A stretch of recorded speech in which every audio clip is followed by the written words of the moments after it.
Hi Melissa. Hi. Some frustration today after a positive start? Yeah, disappointed for sure. I think credit to Spurs, they've really grown in possession and we've seen their quality from the time that we played them in pre-season. I think that they adapted to our press very well in the first half, and we knew we needed to make some changes at half-time, so clearly disappointed not to go in 1-0 at half. I think it changes the game. I think we came out quite positively in the second half, but ultimately conceded goals in really timely moments, and I think that second goal just really sucked the wind out of ourselves. You mentioned the substitutions at half time. Was there much in taking Elizabeth off? Was that a worry or just what you wanted to do? Terry has a small niggle that we're managing, so we anticipated that might be a change that we would have to make at some point earlier in the game than we would have liked, so it's great to see her get on the score sheet, but yeah, just a small niggle that we're managing. A small niggle that you're managing's okay for the next game, just needs a couple of days recovery type thing? Yeah, I would imagine so. I think it's nothing that she pulled up in the half from, but it's just you will have to see how she is after some recovery this afternoon and in the morning, and make the best decision for her moving forward.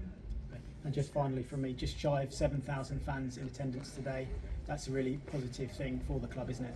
Yeah, it is fantastic to see. I think it's a record crowd, and we hope to see many of them back at Crawley at the beginning of November when we're back at home, and great to see the support. I think it's just a reflection of the growth of Brighton as a footballing town and city, but also the growth of the women's game, so it's great to see all the excitement around it.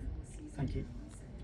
Melissa, the upcoming 4 matches are against Chelsea, United, City and Arsenal. How do you change the momentum of the squad going into the toughest 4 matches available? So I think it's important to take it one match at a time. We've got Chelsea next, then there's an international window, and so we'll break up the blocks like that. We're not naive to the task at hand, and ultimately we want to be competitive in every fixture and make sure that we're growing and moving forward as a team. I think there is an identity that we're beginning to establish, but ultimately I'm not naive to know that results build belief within that identity, and that we're quite close and become more competitive. But yeah, we have to look at where we can manage games better, and that's going to be regardless of who we play. So we know the challenge that we have ahead, and we'll take things one game at a time. And just obviously there's 2 defeats on the spin now, but in both matches there's been positive moments. What can you take in general from the positivity that there was, especially in the first half?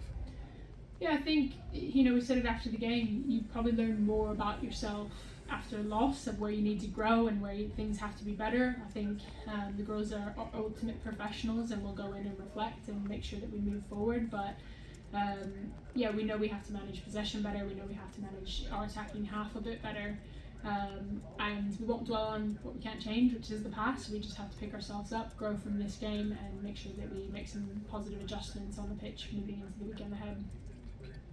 Melissa, did you feel those changes initially in the second half were working? Because Vicky seems to be getting on the ball a lot more and Katie was getting sort of more of the ball out wide. Did you sort of feel it was working, if you liked, initially? Yeah, I think it was, for sure. I think, like I said, Spurs probably adapted to in-game changes a bit better than we did, and that's something that we'll have to look at both in our preparation and our execution. But ultimately in the second half we enjoyed the ball a bit more, we had more attacking creation into our half, but didn't create enough quality opportunities to convert, and ultimately Spurs were clinical in the ones that they created.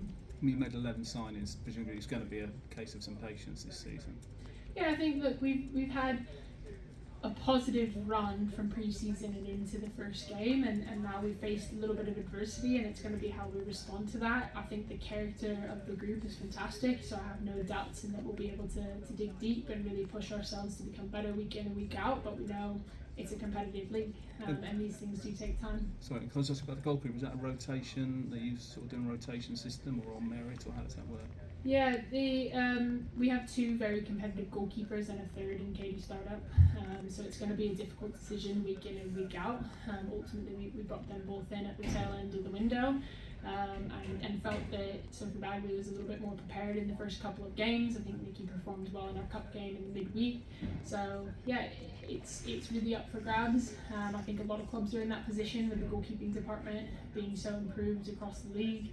And yeah, ultimately the players executing best in training will play. Thank you. Any other questions?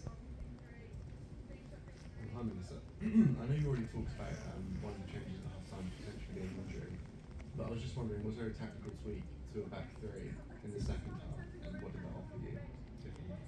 Yeah, we obviously changed our system and moved into a back three and felt that would allow us more options on the ball in wide areas and to be able to move up the pitch more effectively. And we felt it would also, out of possession, clog some central spaces where they were exploiting us with their inverted wide forward. I think it did both things, and like I said, we probably just didn't create enough and then conceded a goal in a really timely moment in the middle stage of the second half. Any more? You said before the match that the players knew what areas they needed to exploit in Tottenham's weaknesses. What were those weaknesses, and why do you think it didn't really go to plan? Yeah, I think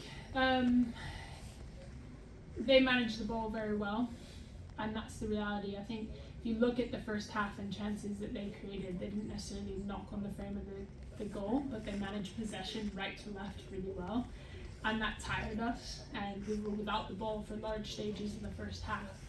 Now, when you regain possession, we have to make better decisions, and I don't think we were actually able to exploit some of their areas. I think some of their box defending, and you look at the ball that we serve in, probably should slip into the half space and pull out a centre back, whereas we serve a ball in, they counter attack and score a goal right at the tail end of the first half. And so ultimately it's a little bit of execution and adapting to what the game brings.